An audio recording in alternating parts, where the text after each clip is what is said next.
Hey guys, what is up? Andrew coming at you. And again, let me just adjust this microphone here. I'm coming at you to answer your questions. This is, if you're new to the channel, this is when I like to go through my questions and comments that I get and go through. Quick news flash, I had somebody write to me on Facebook and write a question about finding a job. In the future, I will say that if you're going to write to me on Facebook, please just write to me on YouTube. I usually go through the comments there. It's just easier because I can pick the best ones. And for you guys that watch my videos, go through the comments. Hit like on the comments you like the most so that I will see those more frequently. I mean, I'm still at the point where I'm not getting so many comments that it's like a huge deal at this point. But over time, it will make it easier for me so that I can do the best job. So if you have the time to do it, fine. If not, that's totally okay. Now, this person was an American that really would like to come to Sweden and was asking on how to find a job. I think a couple ways is it's hard for me to really answer that question without knowing what set of skills you have and what you want to do. Obviously, you could see if there's a job fair in Sweden. That would be something I would do and schedule. This person had been to Sweden before. Also check online, but a lot of places now do Skype interviews. But without knowing your skill set, what your profession would be, it makes that question difficult. But I'm sure there's a way that you can find it and make it all work out. I'm very hopeful for you, and I wish you the best of luck and hope that you can find a job in Sweden. That being said, I'm going to go into the questions, and I'm going to try to say your guys' names right. Sometimes if I don't say your name right, I really apologize, but, it's just the way it works for me. So I think it's Abra Khan. Really appreciate your video. The content is really legit. Thanks, man. Thank you for making videos like this. Could you tell me whether it's easier to save money compared to the U.S.? Like, I guess if it's easier to save money in the U.S. or Sweden, it really depends on the situation, right? I think if you're bad at saving money in the U.S. or Sweden, it's not going to matter what country you're in. If you're smart, it'll be okay. You definitely don't want to eat out as much in Sweden, and you want to live life pretty simple. I find that I'm kind of able to live a pretty simple, happy life style, and I think that's the most important thing is living in between your means. I was getting better at saving money, but I really didn't take the time to really put together an awesome personal budget. I've been doing that now, and it's been fantastic for myself, so I definitely recommend that. There are things, though, like let's say if I buy stocks, I'd rather buy stocks in the U.S. and keep my American citizenship because I think that the capital gains tax is much more forgiving in the U.S. I think it's like 15%. If let's say I buy a share of Netflix, it goes up to $200, and I sell that in the first year. For whatever reason, I have to pay 15%, and then I think it's 10%. I think in Sweden, it might be like 25%. So if you're in Sweden and you know, please feel free to let someone know there. I'm not sure. And you said Babel. Glad to know that you made it all the way to the end of that video because that was a long one. But I like this one. I'm just going to try to add more light to this video. Hold on 1 second. I'm not sure if I'm going to edit this part out, but it does seem like quite dark. That's a little bit better. Cool. So going on here, go to 24/7 gym, 200 crowns a month, only 250 for a 24/7 card. Really awesome, and that's Freenad, talking about gyms in Sweden. Again, my gym I go to, it just happens to be so close to my house. And in the winter, sometimes I don't really want to go anywhere. Right now, I'm injured. I have to take a week off from the gym, which is it's torture on me. I hate taking time off from the gym, but I really need it this time. So hopefully, I'm doing a race on Thursday in Sweden. I might vlog that, I might not, we'll see. But hopefully that'll work out pretty well. Next is, I think it's Carl 2 says the most you're going to pay for medicine for a year is 2,000 crowns. No matter the cost of your particular medicine, doctor's appointments is 200, prescription is 100.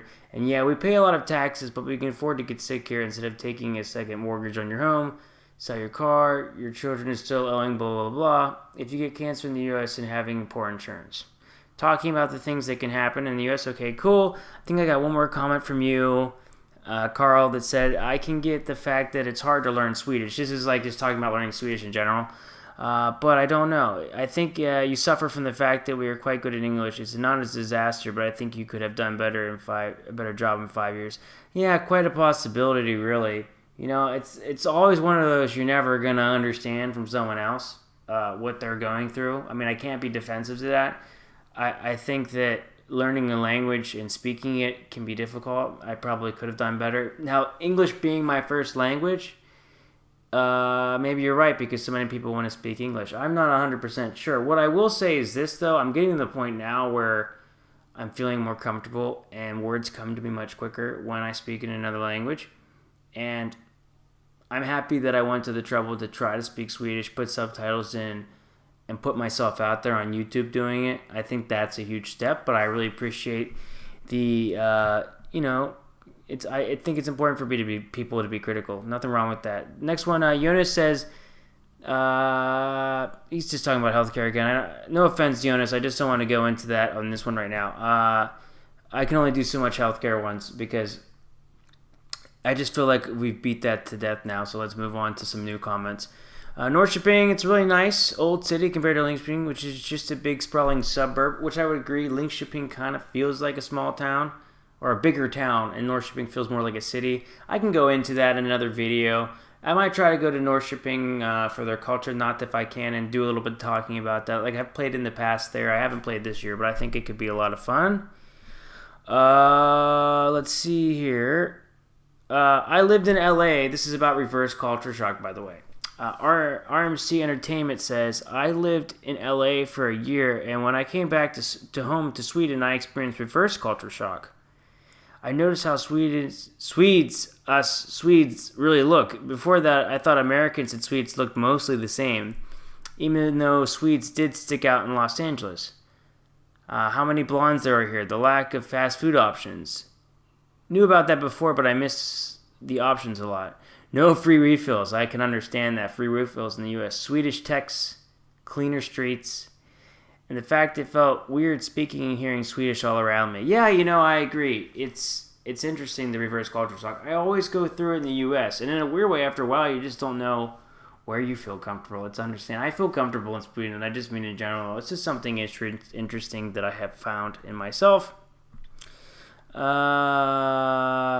move on here. In Sweden, we pay taxes for everything. If a candy costs $3, this is from Isabel, $3 in the store, they put on $1 for taxes. Everything there is by its taxes included. This is why Sweden is more expensive. Yeah, the difference too in the U.S. is that the taxes are added after you pay, and in Sweden the taxes are just added in, and sometimes you don't know what you're paying in taxes. Definitely notice with gas, you're paying a lot of tax for gas in Sweden, which is it's just the way things are decided in Europe. That's fine. Okay, Zader says, do you, as an outsider, for lack of a better word, find cultural difference between southern and northern Sweden? I haven't been super far north, and that's something that I really want to do.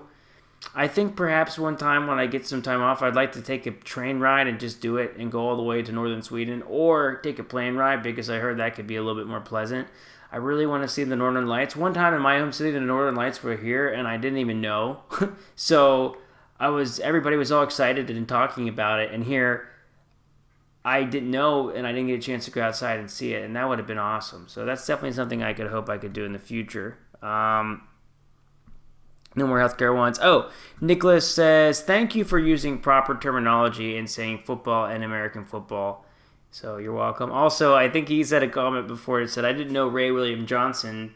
This is what happened to him. I always hear that I look like Ray William Johnson, so that's okay. It's kind of funny to hear. And yeah, I guess you could say that's not really me, but obviously, I don't know. I'm just having too much fun there.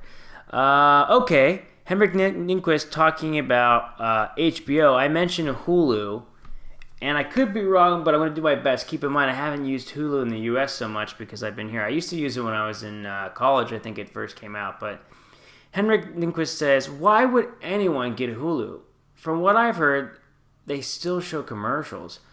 As far as I know, Hulu shows commercials, but then they offered a commercial-free option you could pay for online. And then that Handmaid's Tale was like an exclusive show that they offered. So Hulu was cool because you could get television online. Yes, there were commercials, but it was free and you just had to sit through the commercials and you got it on demand right then and there because maybe not everybody has cable. I mean, we have cable that has on-demand services, but that's when it first came out. But to be able to watch those shows on an iPad, on the go, commercial-free, that's a nice option. I haven't used Hulu in a very long time. so I can't comment on it completely, but that's what I wanted to give you as far as an answer. I got one more from him that says, not the best video to watch since I never go to gyms, but this question popped up in my head. Do you prefer if people ask you questions in English or Swedish? I know how hard it can be to practice Swedish for an English speaker, so lots of us Swedes love to practice or show off their English. Du kan bestämma dina själv. Om du skulle vilja skriva mig en fråga på svenska, jag gör min bästa till svar för dig. Om du skulle vilja prata... Oh man, I messed it up. What I mean... Om du frågar mig på engelska, det är lugnt. That's okay. So you can do it either way, off the top of my head. To the person that talked about my Swedish, I mean, you can tell me if you think it's a little bit better or not. That's really doing it off the top of my head and thinking. And it can be frustrating at times because when you try to speak in another language and you make mistakes or you can't find the words, you can feel a little bit, like you sound less intelligent in a sense. I can feel that way sometimes, so I understand.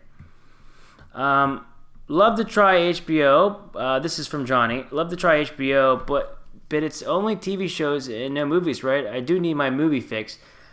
HBO seemed to have a decent amount of movies when I checked on HBO Go. I'm mostly watching it for the TV. You get one free month, so I think it's definitely worth signing up. I mean, you have to put your credit card through and know when to quit. But I think it's worth it. You could at least do that free month and binge watch as much as you can and then decide if it's worth it. I can't compare the movie selection between the two because I'm mostly going to watch the television series. But you can let me know. You can get back to me on that one.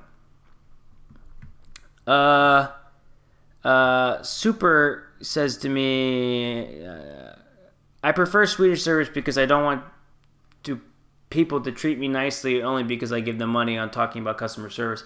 I get that. But in the American customer service, people are nice to you, but they're also efficient and rewarded for doing a good job. So if someone gives you your food and then gets you out of that restaurant and takes good care of you along the way, you pay them well. If they don't, you don't have to pay them 15-20%. You can give them 10%. Everything we do in life is service and sales, in my opinion. I'm selling myself right now by just talking to you guys on the screen. So it's just a different way and a different cultural way we do things.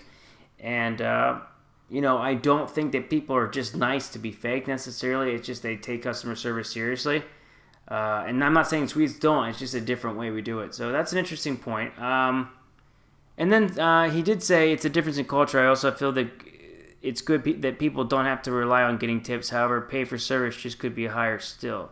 Yeah, that's true. It's nice that people don't have to rely on tips, but it's just a different culture because all Americans know that like a waiter or a waitress doesn't make the money they make their money on the tips, so they're taken well care of. And so because that's implied, they get paid that way. And you're right, it can have its good and bad because one night they might only make $50, but the next night they might make $400 or something like that. So that's something that happens as well. So all great points. Thank you for writing to me.